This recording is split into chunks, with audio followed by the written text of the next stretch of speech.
Dear students, आज हम gymnosperms के बारे में स्टडी करेंगे। आप जानते हैं कि आपने ब्रायोफाइट्स के केस में देखा कि प्लांट बॉडी गैमेटोफाइट थी, टेरिडोफाइट्स में प्लांट बॉडी स्पोरोफाइट थी। अब यहां पर जिम्नोस्पर्म्स की अगर हम बात करें तो जिम्नोस्पर्म्स का मतलब होता है जिम्नोस प्लस स्पर्मा, दो से मिलकर के बनाए एक जिम्नोस और दूसरा कौन सा आ गया हमारे पास, स्पर्मा। जिम्नोस का मतलब होता है नेक्ड और स्पर्मा का मतलब होता है सीड्स। तो इस तरह से हम कह सकते हैं कि ये ऐसे पौधे होते हैं जिनके सीड्स, जिनके बीज नग्न पाए जाते हैं, इसलिए इन्हें हिंदी में नग्नबीजी भी कहते हैं। These are also known as gymnosperms, means the plants having naked seeds. अब यहां पर क्या होता है कि जो ओब्यूल होता है, ओब्यूल क्या होगा, जैसे आपको पता है कि जो अंडाशय है, ओवरी है, वो बाद में फल बन जाती है। तो ये जो ओब्यूल होते हैं ये बीज में विकसित होते हैं। तो इसका मतलब कि जो ओब्यूल्स होते हैं, ओब्यूल के बाहर से कोई भी ओवरी की वॉल नहीं होती, इसलिए इनको नेक्ड सीड कहा जाता है, नेक्ड ओव्यूल कहा जाता है। दे रिमेन एक्सपोज्ड, मतलब वो बाहर एक्सपोज होते हैं, चाहे फर्टिलाइजेशन से पहले की हम बात करें चाहे फर्टिलाइजेशन के बाद की हम बात करें। तो क्या हुए gymnosperm, the plants having naked seeds, that is the ovules are not enclosed by ovary wall and they remain exposed both before and after fertilisation. अब सीड्स कब डेवलप होते हैं? सीड्स जो होते हैं वो फर्टिलाइजेशन के बाद डेवलप होते हैं, और सीड्स जैसे ही डेवलप होंगे तो वो कवर्ड नहीं होंगे, they will remain naked. That's why these are also called gymnosperms and the plants with naked seeds. तो ये तो वही पॉइंट है कि जिम्नोस्पर्म्स ऐसे प्लांट्स हैं जिनके सीड्स जो होते हैं वो नेक्ड होते हैं, मतलब यहाँ पे फ्रूट फॉर्मेशन नहीं होती, जो ओवरी वॉल होती वो यहाँ पर नहीं होती। इनको पुष्प विहीन पौधे भी कहा जाता है, इनमें फ्लावर भी नहीं लगती। अब अगर हम बात करें कि इनकी प्लांट बॉडी किस तरह की होती है, तो ये मीडियम साइज के ट्री या बहुत लंबे लंबे ट्री हो सकते हैं, और श्रब्स भी हो सकते हैं। श्रब्स का मतलब है झाड़ी भी हो सकते हैं, झाड़ी नुमा भी हो सकते हैं। पर यहां पर आपको जिम्नोस्पर्म जो है वो हर्ब्स के रूप में नहीं मिलेंगे, शाक के रूप में नहीं मिलेंगे। तो या तो ये मीडियम साइज के ट्रीज होते हैं, या बहुत लंबे लंबे ट्रीज होते हैं, या श्रब्स हो सकते हैं। And herbs, you can say that gymnosperms which are herbs, they are not known. तो इस तरह से अगर दुनिया का सबसे लंबा ट्री हम देखें तो वो है द जाइंट रेडवुड।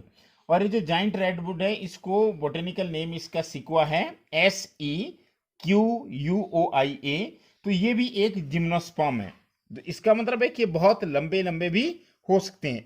अब अगर हम रूट्स की बात करें तो यहां पर जो रूट्स होती है वो टैप रूट होती है। अब देखिए टैप रूट क्या होती है। टैप रूट का मतलब होता है कि एक मेन रूट होगी और उस पर ब्रांचेस लगेगी, तो वो रूट होती है टैप रूट। तो इनमें एक मेन रूट जरूर होगी, इसलिए इनकी जो रूट्स का नेचर है वो है टैप रूट।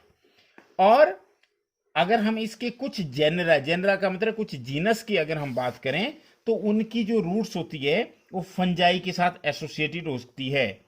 और अगर वो फंजाई के साथ एसोसिएटेड होती है तो इस स्थिति को क्या कहा जाता है, माइकोरहिजा। अब याद कीजिए, हमने पीछे एसोसिएशन की बात की थी, लाइकन्स हमने पढ़े, वहीं पर हमने बात भी की थी फंगस के केस में कि जो फंगस होती है वो रूट्स ऑफ हायर प्लांट्स में रह सकती है। तो दैट सिचुएशन और that association is known as mycorrhiza. Mycorrhiza का मतलब होता है, माइको मतलब फंजाई, और जब फंजाई हायर प्लांट्स की रूट्स में एसोसिएटेड होती है, that situation is known as, that condition is known as mycorrhiza. और इस टाइप की रूट्स को क्या बोलते हैं, माइकोरहिजा। तो माइकोरहिजा ऐसी रूट्स होती हैं जिनमें फंजाई एसोसिएटेड होती है। और ये जो माइकोरहिजा है ये किस में पाई जाती है, पाइनस में। पाइनस क्या होती है, चील जिसे हम कहते हैं। तो चील में जो होती है वो रूट्स जो होती है they are associated with fungi and these roots are called as mycorrhiza. अगर हम दूसरे प्लांट्स की बात करें, जैसे साइकस होता है, दूसरे प्लांट्स में कौन सा प्लांट, साइकस। तो यहाँ पे आप दो जनरा बहुत डिटेल में पढ़ रहे हैं, एक पाइनस और एक साइकस। तो पाइनस में तो माइकोराइजा होती है, साइकस में क्या होता है, जो रूट्स होती है उसमें ऐसी रूट्स होती है जिनमें नाइट्रोजन फिक्सिंग साइनोबैक्टीरिया एसोसिएटेड होती हैं, और इन रूट्स को कहा जाता है coralloid roots. This is very important. अगर हम पाइनस की बात करें तो पाइनस के केस में कैसी रूट्स थी, पाइनस के केस में रूट्स थी माइकोरहिजा, लेकिन यहां पर माइकोरहिजा का मतलब उन रूट्स में जो थी फंजाई एसोसिएटेड है। पर अगर हम साइकस की बात करें तो यहाँ पे स्मॉल स्पेशलाइज्ड रूट्स होती है which are associated with nitrogen fixing cyanobacteria, और आपको पता है कि जो साइनोबैक्टीरिया होता है that is also called as blue green algae, and these roots are called as coralloid roots. तो एक और नई टर्म आपको मिली, क्या नई टर्म मिली, नई टर्म में आपको की रूट्स जो होती है वो कोरेलॉइड भी हो सकती है। जो कोरेलॉइड रूट्स होती है वो क्या होती है, कोरेलॉइड रूट्स ऐसी रूट्स होती है जिनमें क्या होती है, नाइट्रोजन फिक्सिंग साइनोबैक्टीरिया पाए जाते हैं। तो सी से कोरेलॉइड और सी से साइनोबैक्टीरिया। तो जब साइनोबैक्टीरिया में एसोसिएटेड होते हैं तो ये जो स्मॉल स्पेशलाइज्ड रूट्स होती है these are called as coralloid roots. तो आप समझ सकते हैं कि कोरेलॉइड रूट्स में किस चीज की फिक्सेशन होगी, नाइट्रोजन की फिक्सेशन होगी। जैसे आपको होता है कि लेग्यूम्स में राइजोबियम नामक जीवाणु पाया जाता है, राइजोबियम जो बैक्टीरिया पाया जाता है वो नाइट्रोजन फिक्सेशन का काम करता है। यहाँ पर जो नाइट्रोजन फिक्सिंग साइनोबैक्टीरिया होते हैं वो कौन सी रूट्स में पाए जाते हैं, small specialised roots, and those roots are known as coralloid roots. अब अगर हम बात करें स्टेम की, अगर हम बात करें तो स्टेम यहाँ पे कैसा होगा, अनब्रांच। जैसे साइकस में आप देखें, जैसे खजूर का पेड़ होता है, आपको पता है कि जैसे ये सीधा होगा ऊपर को और इस तरह की, तो आप देख सकते हैं कि इसमें ये जो स्टेम है ये अनब्रांच्ड है, मतलब इसमें कोई भी ब्रांचेस नहीं है, ऐसे सीधा होगा, ठीक है, पर ब्रांचेस नहीं होगी। तो दिस इज अनब्रांच्ड। किस में होता है अनब्रांच, अनब्रांच्ड होता है साइकस में। पर अगर आप चील का देखें, चील काफी लोगों ने देखी भी होती है, या देवदार की बात हम करें तो वहां पे कैसा होता है, ब्रांच्ड। मतलब स्टेम में be unbranched as it is present in case of cycas, and it may be branched like pinus, pinus हो गई चील, एंड सिड्रस हो गया देवदार। तो देवदार और सिड्रस में आप देखते हैं कि जो स्टेम है वो ब्रांच्ड होता है, पर अगर आप साइकस की बात करें तो वहां पर अनब्रांच्ड होता है। तो हमने रूट्स पढ़ ली। रूट्स मतलब कैसी होती है, टैप रूट्स होती है, और या तो माइकोरहिजा होती है, मतलब या तो फंजाई के साथ एसोसिएटेड होती है या वो नाइट्रोजन फिक्सिंग साइनोबैक्टीरिया के साथ एसोसिएटेड होती है, तो वो कोरेलॉइड रूट्स होती है। इसके अलावा हमने बोला स्टेम जो होता है वो अनब्रांच्ड भी हो सकते हैं, ब्रांच्ड भी हो सकते हैं। अनब्रांच्ड जो है वो साइकस के केस में होता है, और ब्रांच्ड जो होता है वो पाइनस और सीड्रस, पाइनस मतलब चील और सीड्रस मतलब देवदार। अब जो लीव्स है वो सिंपल भी हो सकती है और कंपाउंड भी हो सकती है। सिंपल और कंपाउंड लीव्स क्या होती है ये हम अलग से जब मॉर्फोलॉजी की बात करेंगे तो वहां पे हम डिटेल से पढ़ेंगे कि what is a simple leave and what is a compound leave. तो इसको हम डिटेल में पढ़ेंगे। लेकिन अगर यहाँ पे हम बात करें तो जैसे साइकस में हम बात करें तो यहाँ पे पिनेटली पीना की तरह जो लीव्स होती है वो क्या कर सकती है, वो कई सालों तक रह सकती है। और जो लीव्स होती है जिम्नोस्पर्म्स की, they are well adapted to withstand the extreme temperature. मतलब क्या होता है, वो हाइयर टेम्परेचर को क्या कर सकती है, उसको झेल सकती है, ऐसी इनकी लीव्स होती है जिम्नोस्पर्म्स की। और अगर आप कोनीफर्स की बात करें, जैसे सिड्रस हो गया, मतलब देवदार हो गया, या पाइनस हो गया, वहां पे जो लीव्स होती है आप लोगों ने देखी भी होगी, वो नीडल की तरह होती है। और नीडल की तरह होने का बेनिफिट क्या है, वो सरफेस एरिया को रिड्यूस कर देती है, सरफेस एरिया को घटा देती है, ताकि पानी का नुकसान कम हो। और उनमें क्या होता है, उनमें बाहर से एक थिक क्यूटिकल होता है और वो क्यूटिकल उसको कवर करके रखता है। इसके अलावा उनमें क्या होते हैं, जो स्टोमेटा होते हैं वो संकन होते हैं। संकन का मतलब होता है काफी अंदर होते हैं और वहां से पानी का नुकसान कम होता है। तो इस वजह से हाइयर टेम्परेचर को क्या कर सकते हैं, अडेप्ट कर सकते हैं। तो हमने बात की जिम्नोस्पर्म्स की। जिम्नोस्पर्म्स क्या होते हैं, नग्न बीजी या पुष्पहीन पौधे।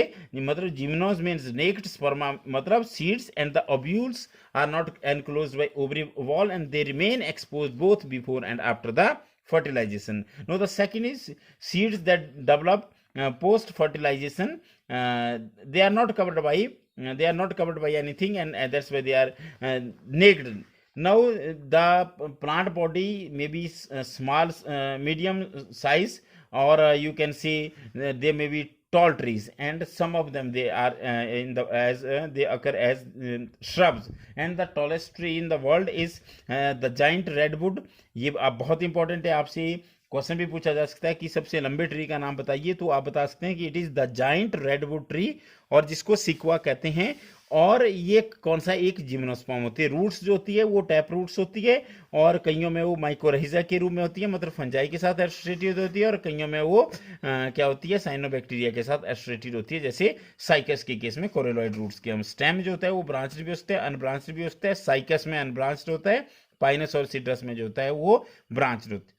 लीव्स सिंपल भी होती है और कंपाउंड भी होती है। अगर हम साइकस की बात करें तो जो पिनेट लीव्स होती है दे persist for few years and the leaves are well adapted to withstand the higher temperature। अगर कोनिफर्स की बात करें तो वहाँ पे जो लीव्स होती हैं they are needle like and they reduce the surface area, और उसके अलावा उसमें थिक क्यूटिकल होता है और उनके स्टोमेटा जो होते हैं संकल होते हैं, जिसकी वजह से वो वाटर को कंजर्व करके रखते हैं। तो हम इसी टॉपिक को आगे कंटिन्यू करेंगे नेक्स्ट वीडियो में। हम ये बताएंगे कि ब्रायोफाइट्स और टेरिडोफाइट्स की अगर हम बात करें तो वहां पर आपको पता है कि मेल और फीमेल गैमेटोफाइट्स होते हैं, पर यहां पर मेल और फीमेल गैमेटोफाइट का कोई भी इंडिपेंडेंट एग्जिस्टेंस नहीं होता, और वो स्पोरेंजिया के अंदर होते हैं, स्पोरोफाइट के ऊपर होते हैं। और आपको पता है कि दे आर कैरिड बाई, और पोलन ग्रेन्स इनमें बनते हैं, और पोलन ग्रेन जो होते हैं वो रिलीज होते हैं माइक्रोस्पोरेंजिया से, और वहां से जाकर के वो फिर एयर करंट के थ्रू आपको होता है, उसके बाद फर्टिलाइजेशन का प्रोसेस होगा। तो हम अगले वीडियो में रिप्रोडक्शन को डिटेल में पढ़ेंगे, reproduction in gymnosperms. Thank you very much.